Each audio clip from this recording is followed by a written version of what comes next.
После этого урока мы научимся накладывать два изображения друг на друга. Всем привет, это Beyond Curriculum, и сегодня мы с вами изучим математические операции над изображениями.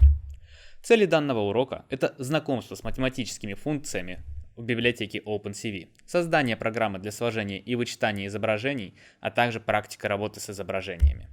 Что важно уметь? В первую очередь необходимо уметь программировать на Python, также знать NumPy, это знание базовых функций, OpenCV, уметь выводить изображение на экран, в целом нам на данном уроке больше и не понадобится. Математика на уровне 7-8 класса в этом уроке это как раз таки важный поинт.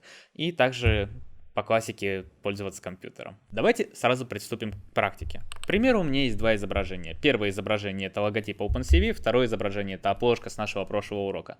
Я хочу, чтобы произошло так, чтобы логотип OpenCV наложился сверху на нашу фотографию, получилось примерно вот такое, ну или вот такое. То есть в зависимости от того, как я хочу, с какими параметрами. Что же мне необходимо для этого сделать? Конечно, самое простое это открыть Photoshop, настроить прозрачность и поместить одно изображение на другое. Но что если я программист, который не хочет пользоваться Photoshop, а хочет написать свой? Как раз таки это мы сейчас и попробуем сделать. Итак, у нас есть два изначальных изображения. Это изображение 1, обложка из прошлого видеоурока, изображение 2 это наш логотип. Давайте мы их сначала загрузим в программу OpenCV, создадим для каждого мат-объект. В первую очередь нам необходимо добавить библиотеку OpenCV в наш код. Этим мы и займемся. Напишем import cv2. Далее нам необходимо создать два мат-объекта, в которые мы поместим наше изображение. Это назовем первое изображение img1. Оно будет равно cv2.imread. Название первого изображения у нас 1.jpg. Далее создаем также второй мат-объект для второго изображения img2 равно cv2.imread. 2.png. Теперь дело осталось за малым. Нам необходимо сложить два изображения. Для этого у нас есть функция cv2.add. Это мы и сделаем. Создадим новый мат-объект, который будет содержать в себе результат сложения двух изображений. cv2.add. Затем мы пишем здесь первое изображение и второе изображение. img1, img2. После этого мы выведем наше изображение на экран. Для этого напишем сюда cv2.imshow. Напишем название окна, например, add. После этого напишем наш объект, который мы хотим вывести на это окно. Ну, в нашем случае это будет объект s. S, потому что это сумма. Также это может быть и subtract, поэтому s просто гениальное название для переменной, может подразумевать и то, и другое, но тем не менее продолжим. Далее нам необходимо подождать нажатия любой кнопки в бесконечном цикле. Для этого мы пишем cv2.waitk 0, и затем после этого мы закроем все окна. cv2.destroy all windows. Запускаем программу, и в теории у нас должно вывестись на экран примерно что-то вот такое. Так ли это будет на самом деле, сейчас посмотрим.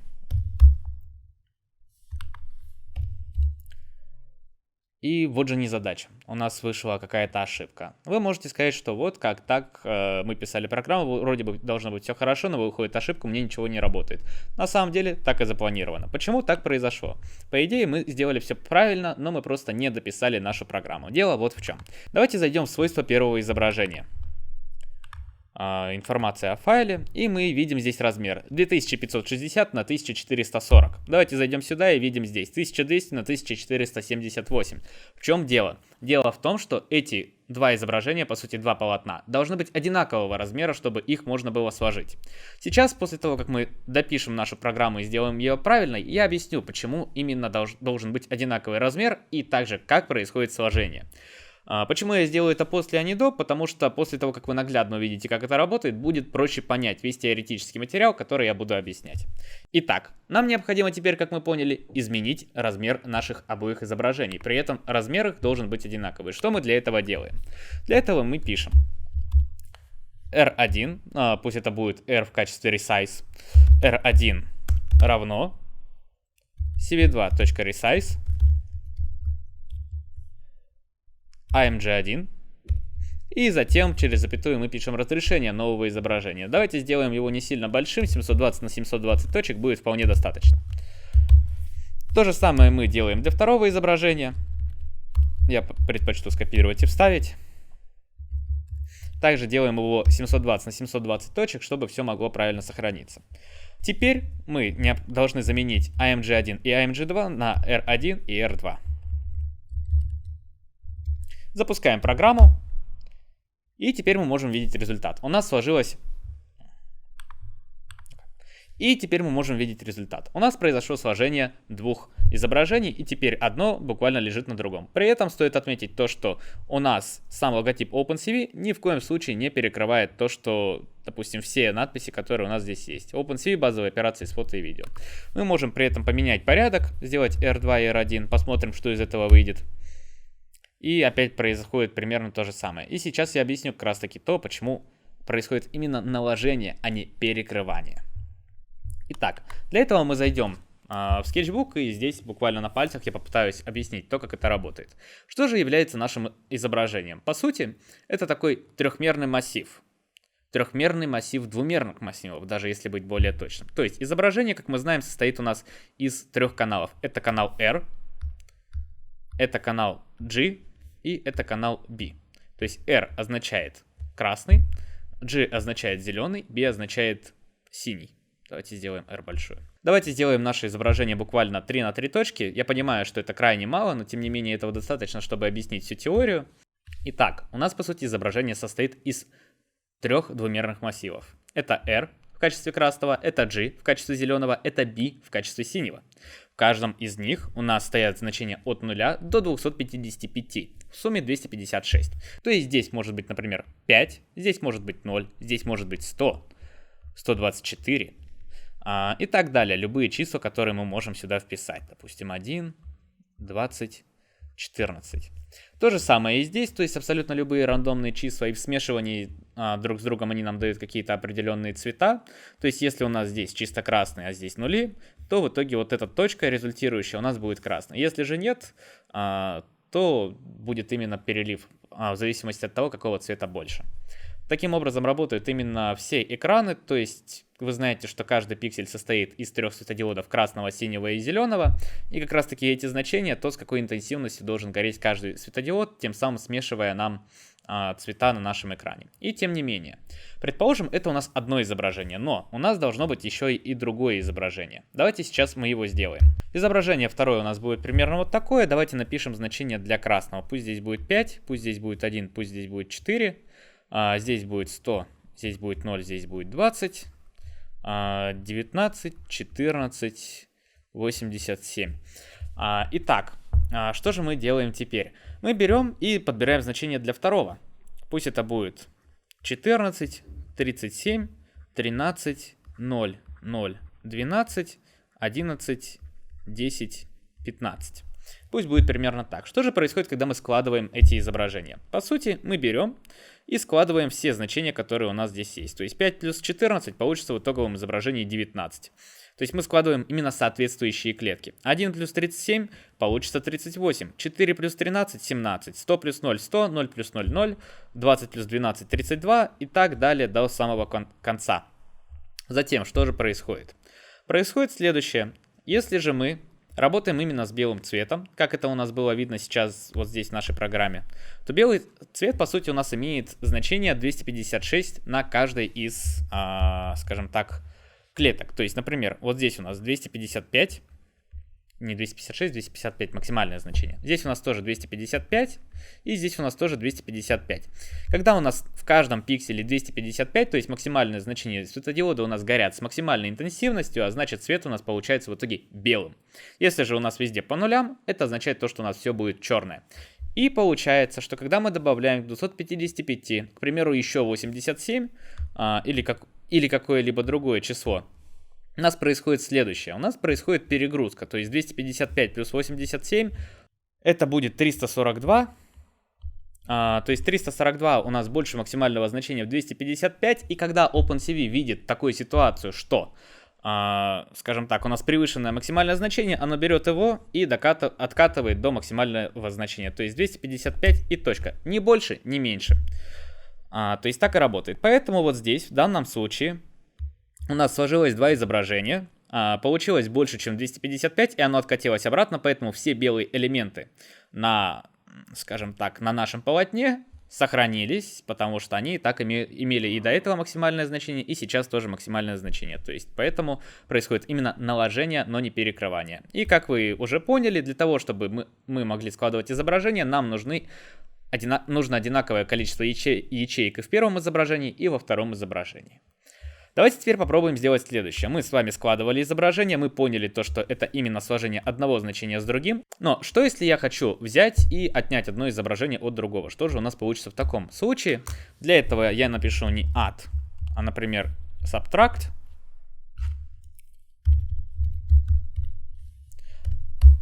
Итого получаем следующее. У нас от одного вычесть другое. То есть у нас с OpenCV у нас был определенный задний фон, который теперь ушел. И все белое, наоборот, вычелось с зеленого и получилось в итоге черное. То есть 255 у нас вычелось от того, что было. Получилось меньше нуля. Как раз таки, опять же, когда у нас что-то больше 255, OpenCV это возвращает в 255. Если что-то меньше нуля, то это становится нулем. То есть границы в OpenCV работают именно так. Все у нас стало черным. Давайте теперь сделаем обратно. R1 и R2. И мы видим то, что здесь совершенно иная ситуация. У нас, если до этого у нас от второго изображения отнималось первое, то теперь именно от первого отнимается второе. И вы видите, насколько это большая разница.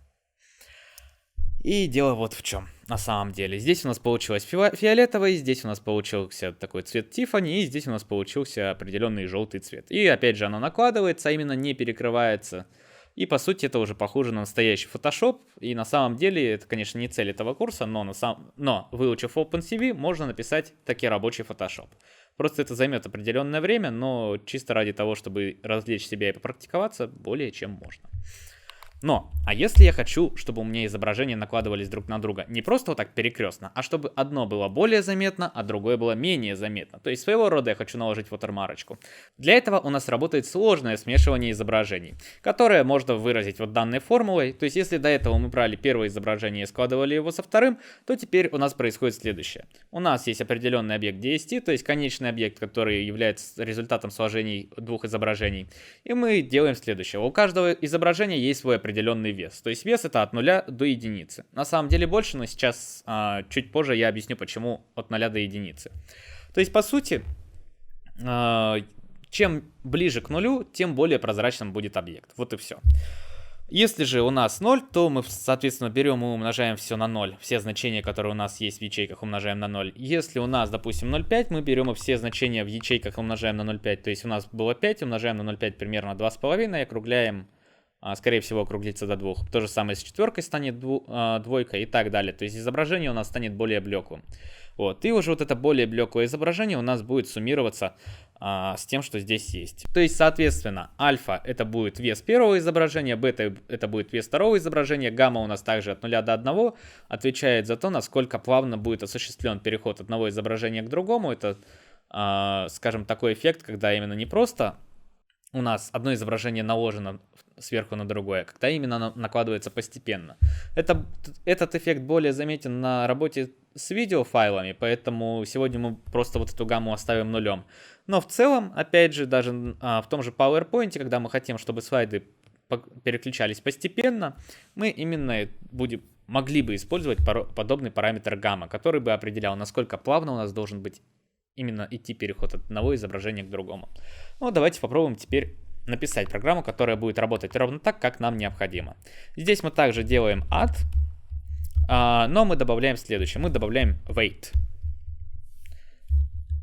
Далее вы видите то, что у нас вот здесь уже не два аргумента, а 5 аргументов. Это первое изображение, второе изображение, вес первого изображения, вес второго изображения и то, насколько плавно все это должно перетекать.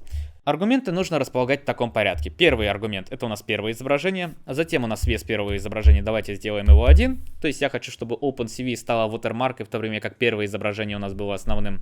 Затем мы пишем второе изображение в качестве третьего аргумента и также его вес. Я хочу, чтобы вес был всего 0,2, чтобы прям была такая простая watermark. И далее пишу переход, но мы уже обусловились то, что переход будет именно нулевым, поэтому оставим здесь 0. Давайте посмотрим, как это будет выглядеть. Так, прошу прощения, сюда нужно было добавить T. И вы видите то, что теперь наша обложка, как имела, скажем так, определенную цветность и контраст, так и ее и оставила. Тем не менее, сам OpenCV логотип, он стал более блеклым, то есть он стал более незаметным. Давайте сделаем теперь вообще 0,02, то есть 2% всего лишь от общего значения. И мы видим то, что его практически незаметно. Давайте тогда в таком случае чуть повысим до 5%. Более заметно уже. И теперь мы можем не только складывать два изображения, то есть заниматься наложением изображений друг на друга, но мы еще и можем создавать watermark, что также является очень важным преимуществом. Мы можем также сделать первое изображение тоже более блеклым, например, 70%. Второе лучше сделать все-таки процентов 10%. И мы видим то, что изображение в целом стало темненьким. То есть буквы уже не такие светлые, они уже не белые, они уже серые. Сам логотип OpenCV тоже не такой уж и заметный. И тем не менее. Но что будет, если мы здесь поставим больше одного? Давайте поставим, например, 20. Чтобы уж наверняка. Если мы поставим 20, мы получим чисто белое полотно. Почему? Потому что все наши изображения, все значения наших изображений будут умножены в 20 раз. А вы знаете, мы уже до этого говорили о том, что когда мы производим операции с пикселями, результат которых дает нам часов больше, чем 255, мы приходим к тому, что значения, вот эти большие значения заменяются на 255. То есть, когда мы сделали вес в 20, то есть значения пикселей в 20 раз преобразились, именно умножились, то все в итоге стало 255. В конце концов получили белое полотно. Давайте сделаем, к примеру, не 20, а, ну скажем, 2. И мы видим то, что изображение у нас уже потихоньку начинает отбеливаться. Давайте сделаем 5. И уже оно совсем белое. Тогда можно сделать 3. И опять же оно уже почти полностью белое, то есть оно уже такое светло-светло-серое. Таким образом, мы сегодня с вами узнали и поговорили о том, как нам можно смешивать изображения, и как их можно суммировать, как их можно вычитать друг от друга, и как нам можно создавать watermark.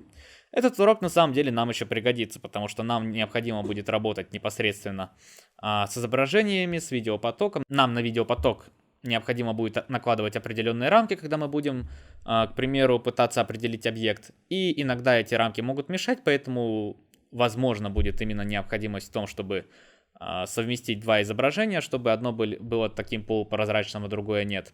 Тем не менее, мы по сути сегодня сделали небольшую функцию из Photoshop, которая позволяет накладывать изображение одно на другое и регулировать его прозрачность. То есть еще раз, вот этот самый weight, который у нас сейчас 3, это по сути прозрачность изображения. Давайте сделаем 0,3 везде, чтобы это действительно стало прозрачностью. Вот теперь отлично. В следующем уроке мы с вами поговорим о том, какие арифметические операции можно также делать с изображениями, как их можно видоизменять и как их можно, например, менять их высоту, ширину, глубину. Ну а если вы хотите применить знания, полученные на данном видеоуроке в практике, то я рекомендую вам посетить Американский уголок. Здесь вы сможете получить в любое время ноутбук, также набор Arduino, если вы занимаетесь также на нашем другом курсе. И на протяжении примерно 2 часов вы сможете попрактиковать знания, которые вы получили на нашем уроке.